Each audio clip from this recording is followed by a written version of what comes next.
Guys, welcome to HardReset.Info channel. Today I have Samsung Galaxy Tab 8a and I want to show you how I remove magnification to this device.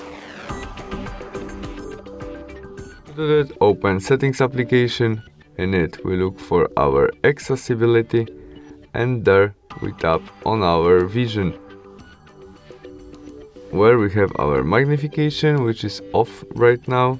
To turn on it we must tap on there and turn on one from function to activate it, maybe triple touch, and after triple touch we activate our magnification. You can change position of it using 2 fingers and swiping on the screen. You can also zoom on or zoom out, or go up and down using 1 finger. To turn off it, triple touch again. And that's all. Thanks for watching. Bye.